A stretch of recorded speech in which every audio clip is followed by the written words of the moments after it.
Hey gang, Uncle Todd and Sonny here, and as you can see, I've got the light a little better this time. It's still kind of bright, but that's about as low as I can get it. At least you can see the cinema sign. This episode of Star Trek opens up very strangely. You've got Lieutenant, or I guess it'd be Commander Kirk,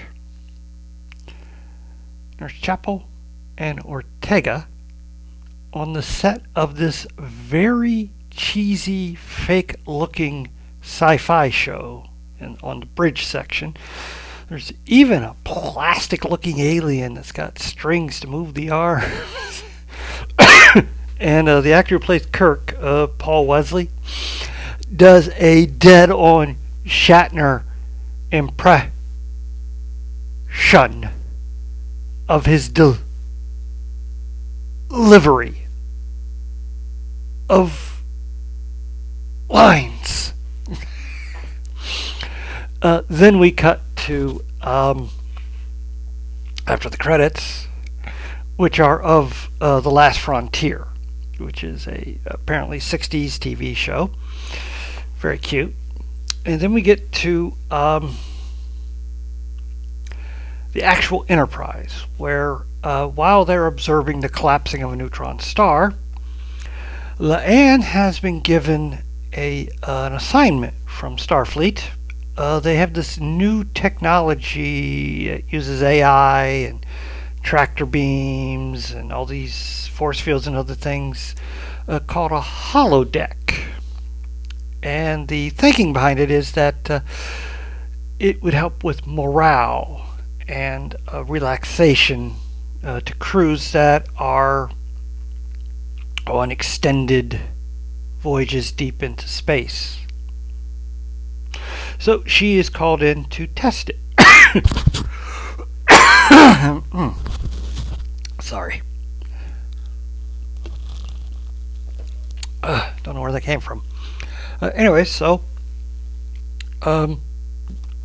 For the plot of this, she chooses her favorite detective story from the 60s, Amelia Moon. She read a bunch of these that her previous captain on another ship had when she was rescued from the original Gorn attack on her village. And the captain had them, and she read them all and loved them. So to populate it, the AI in the holodeck is going to be using patterns of the people that have been in the transporter. So when it's been transported, it can then pull up their likenesses and put them in the holodeck. So she goes to the holodeck. Spock is already in there. He's there to observe and to offer any help if she needs it. So she is dressed very appropriately, and she starts the program. Spock is not there, or he goes out of the program in case he's observed outside. Uhura is playing an agent to the actors that are on the show The Last Frontier. And she's called in Amelia because the producer has been murdered. And she goes to look at the body, and the agent tells her this has to be solved before they call in the police, publicity-wise.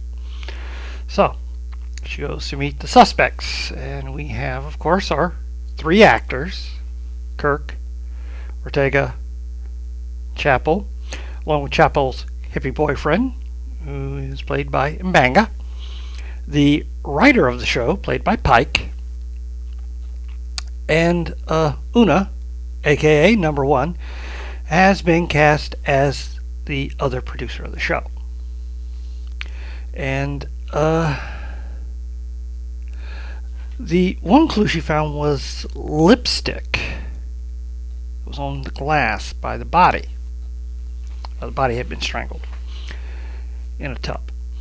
Now, She brings this up to the producer, who scoffs at it, takes a drink from her drink, and kills over dead from poison.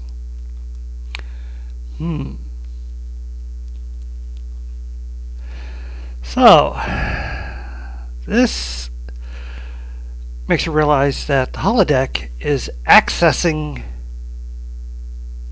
battle training programs to and Leanne's past records to trip her up. So she calls in Spock.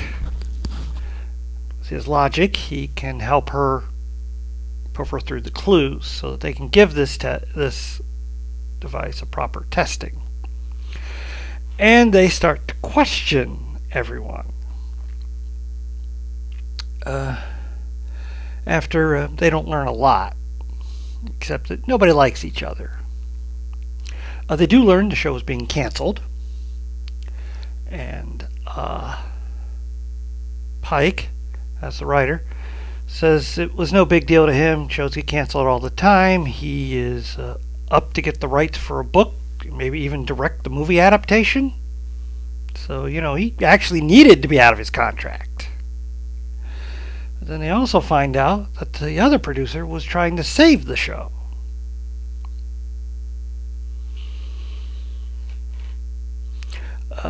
Then, while they're discussing the motives of all the characters, a chandelier drops.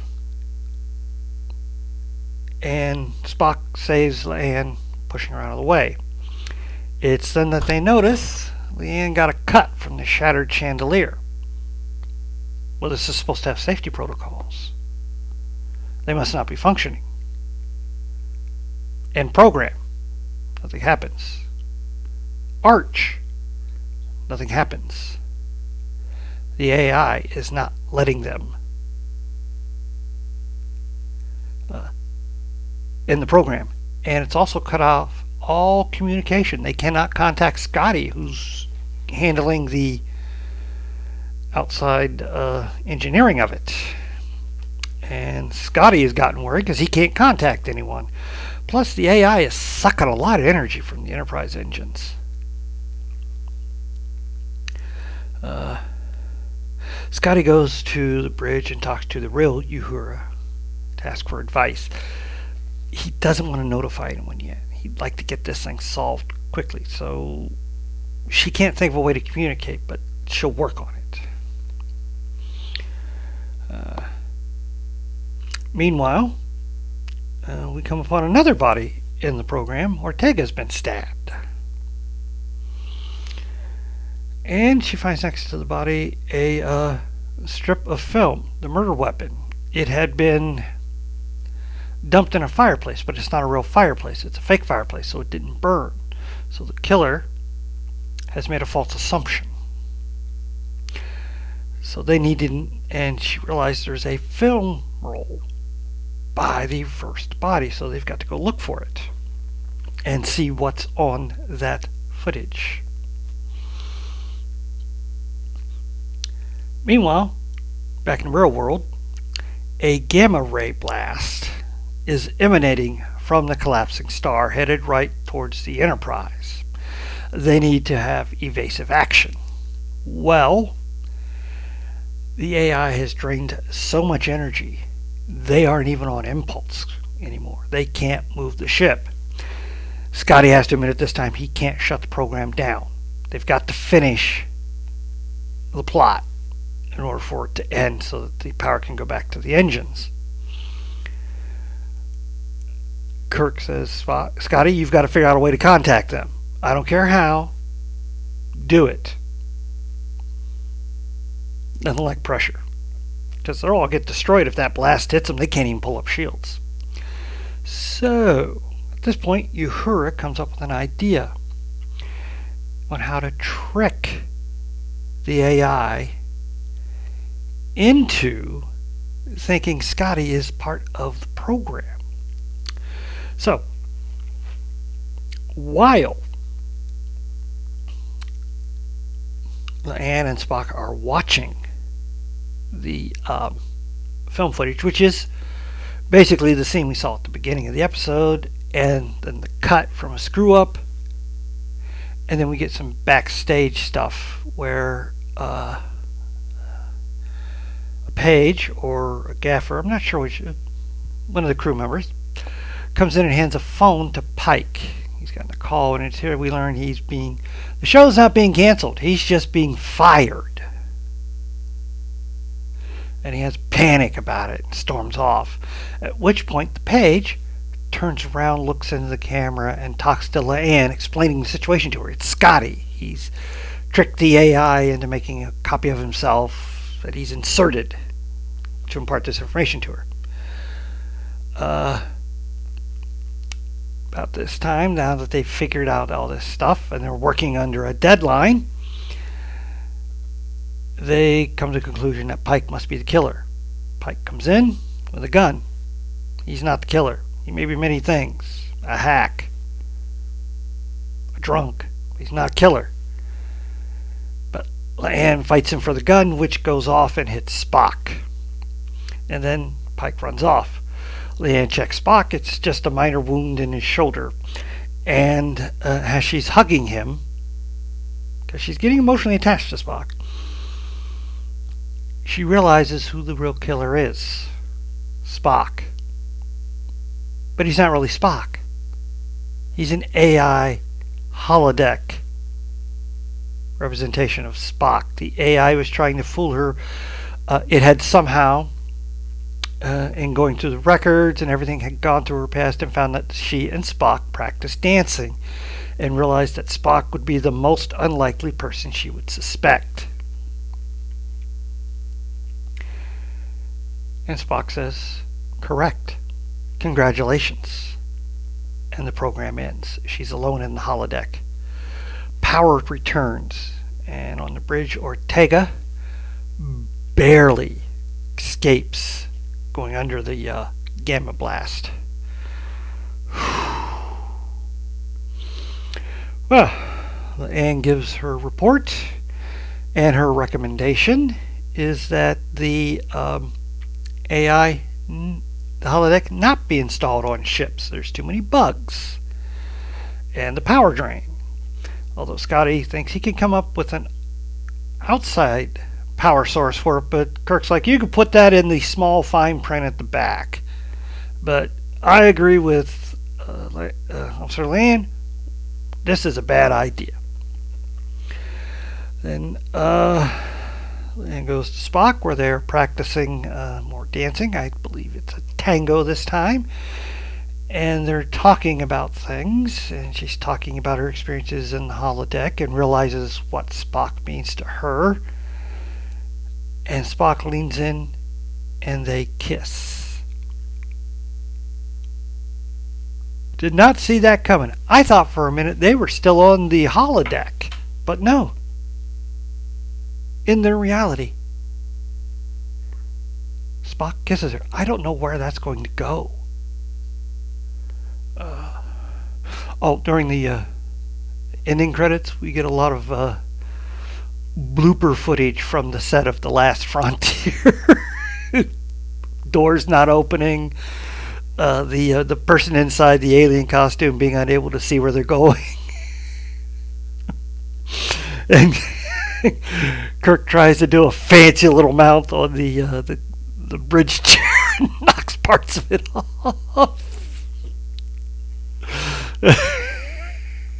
They get in arguments over whose line is whose. It's pretty funny. I like this episode. Always fun to see a holodeck episode. I usually like the Sherlock Holmes one Data would do, and especially when they would run into Moriarty and his desire to escape from the holodeck. And the not as comedic as last week's, but it's still kind of funny, but more danger involved with it. Especially, 2 weeks ago with Trelane, but still a lot of important stakes. Reminiscent of the episode where Worf and his son were in the holodeck, and something happened, and Data was everyone else in the holodeck, and all the safeguards had been taken off, and they had to figure out how to survive the holodeck because it was locked down for some reason. That was a good episode too. But yeah, always love a good holodeck episode, and also love a good mystery. And this was a really good mystery with all the tropes and cliches, bodies popping up, suspects lying, yeah, all that good stuff. So yeah, I know there's been some whining online about next season doing a puppet episode, but I like puppet episodes. Loved it when they did it on Voyage to the Bottom of the Sea. Of course, that had Vincent Price as a villain. And I liked it in the episode of Legends of Tomorrow, where they kept trying to.